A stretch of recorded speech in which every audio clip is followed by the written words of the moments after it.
So Yaqub alayhi salam already understood that he's interpreting the dream. He's not just giving me the dream, he's interpreted it and given it to me. But that also requires careful attention. Because what oftentimes we do, I know I have a 3-year-old daughter who makes mistakes all the time in her grammar. But unfortunately, I don't usually think about it and be like, what are you actually trying to say right now? And recognize kind of maybe there's some intelligence, maybe she just doesn't have the words yet, but she's actually trying to tell me a more complex idea. Yaqub as-salam did this for his child. Yes? At what age do you start teaching children about gender interaction, and how do you explain it? That's a very good question. At what age do you start teaching your children about gender interactions? I say that, and I know this is going to sound like it's way too early, but I say that conversation takes place the first time that they can understand what private parts are. And I mean, this actually takes place when you're still changing children's diapers, and maybe their hand goes and touches an area. You actually make it understood from there that, like, this isn't a place that we touch. Like, that's where the conversation actually starts, is the idea of what is shame and what isn't shame. It starts off right then. And then when they get a little bit older, I would say the time in which they can start making friends themselves. You start introducing to them the idea of not gender interactions just yet, but the idea of marriage. Why is it that, like, and I have to sometimes, like, interject here to share kind of interesting stories.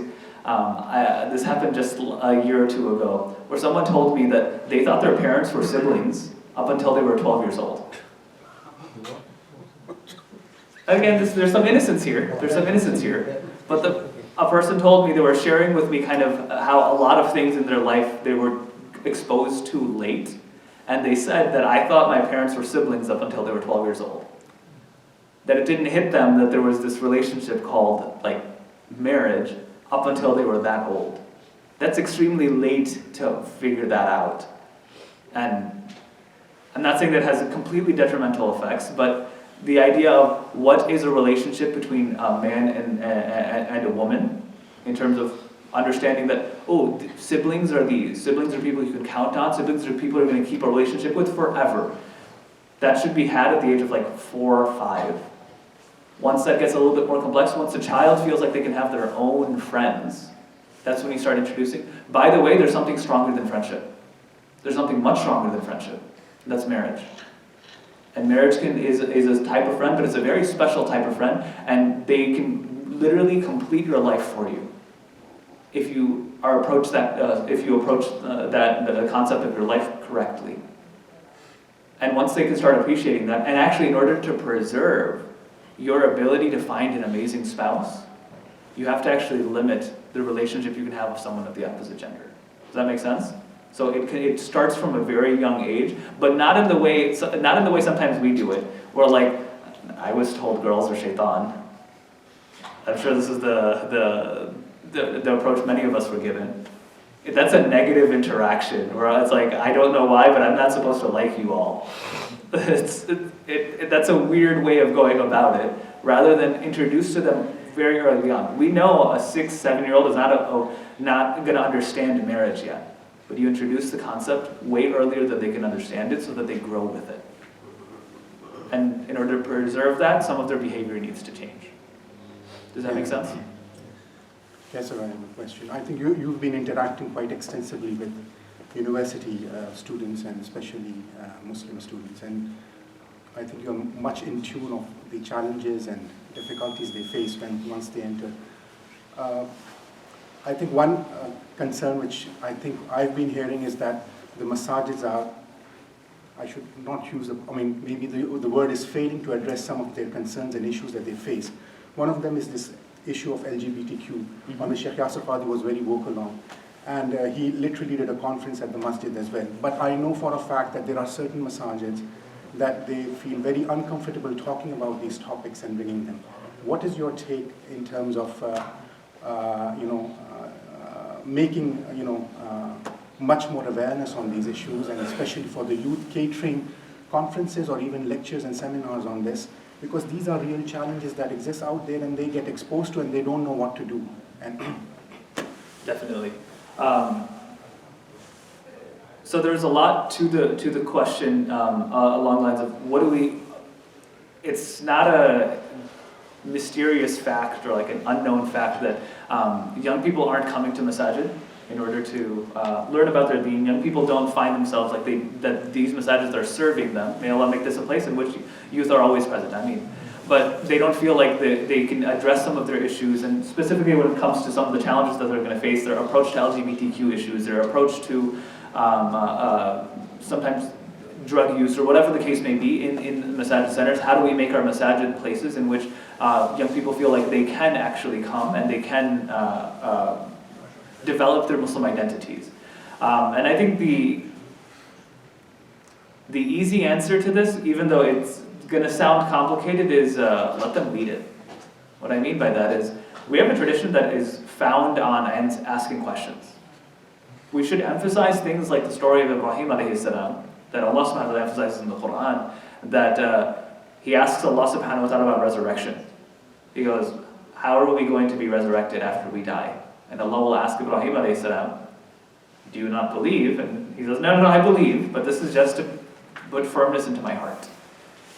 If Ibrahim alayhi salam is allowed to ask a question, we should definitely be open to asking questions. So creating an environment where that takes place. But on the other end, also, I've been a young person and I've heard from young people who attend events about questions that are done by adults. And what I mean by that is, like, yes, it's for the youth, but it's run by like 5 uncles. That there's a difference between that event and an event in which literally young people feel like they own the event, that they can invite whoever they want to, they can ask whatever questions that they want to.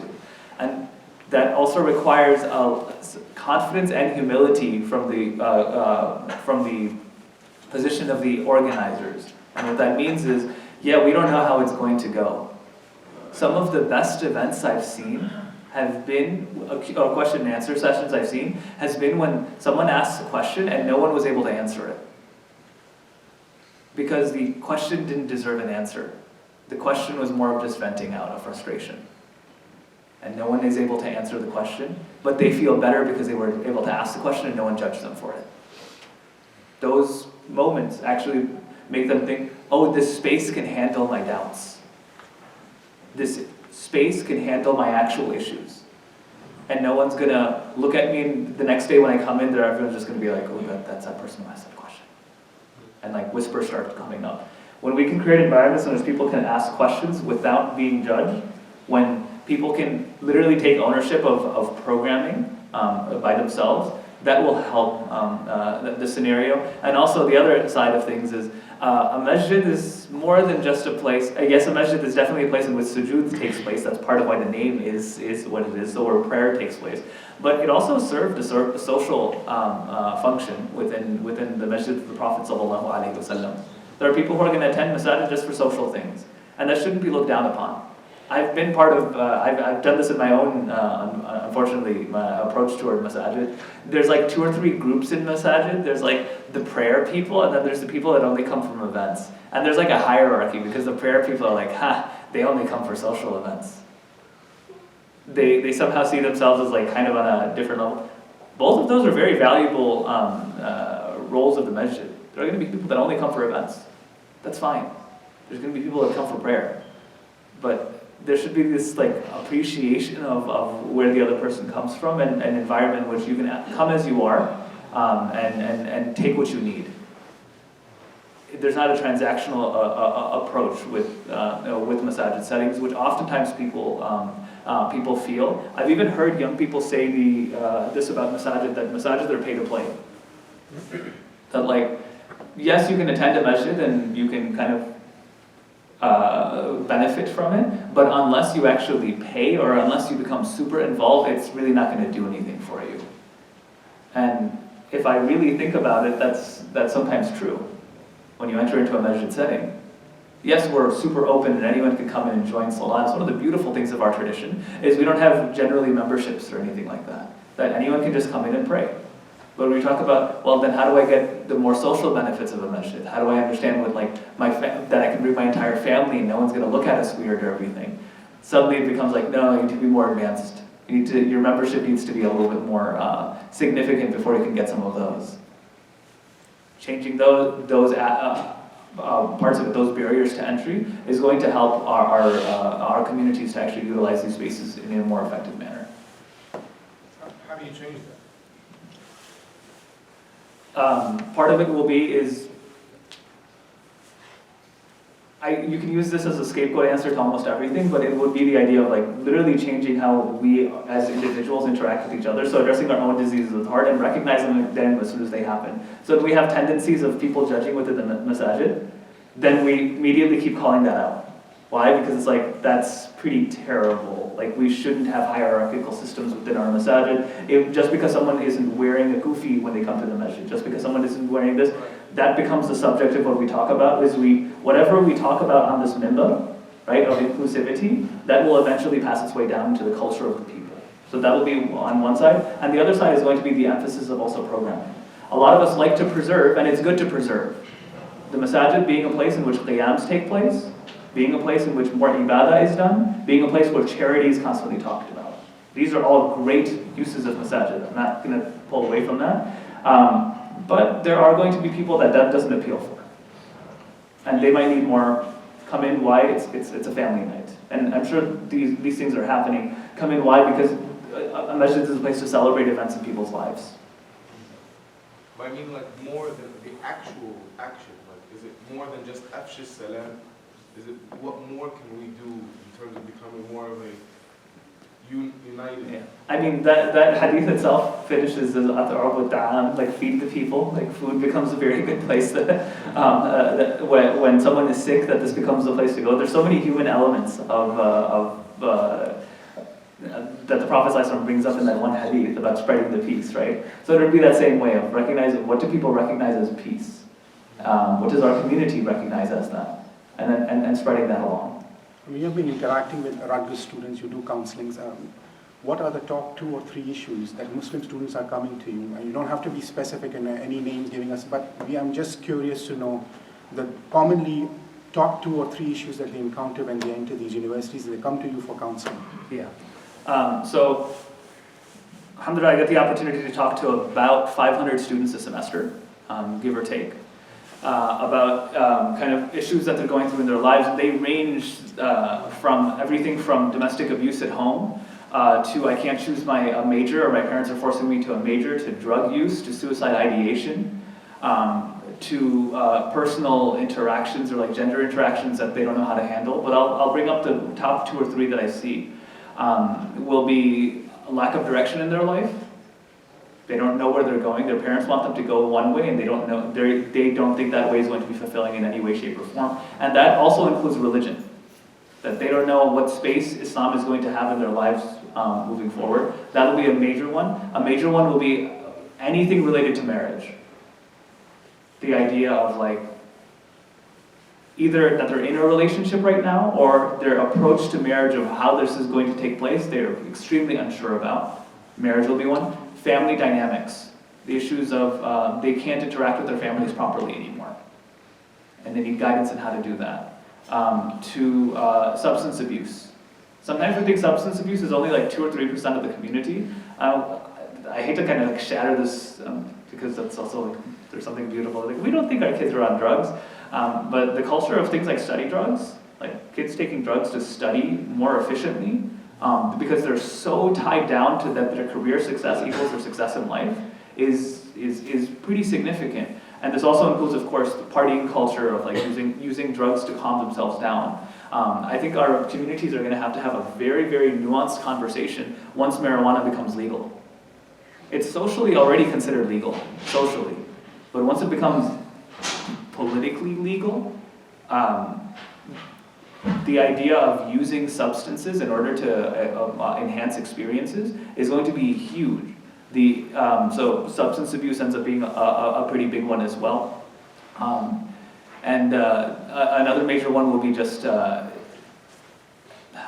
do I phrase this other than, it's not choosing a career, but understanding what actual fulfillment is. The ideas of anxiety and depression, that people don't feel fulfilled with their day-to-day actions, with their day-to-day interactions, that becomes a very big one. And when they come in, they oftentimes don't know what's the actual issue. They're like, I go to school, I talk to my parents, I go home, but I'm not happy. There's no happiness. Or this worry keeps on my mind all the time, or I keep reflecting about what's happened in the past and I don't know how to get over it. And it's this idea of just not being emotionally competent enough to get through a day-to-day life. That ends up being a very major issue as well. Yeah. So just related to that same point, you've got a unique perspective because of your role on campus.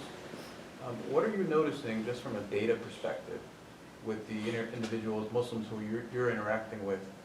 What are factors or practices that they have in their lives in college that are reinforcing their Muslim identity? And then, conversely, what are they doing that would possibly endanger that identity?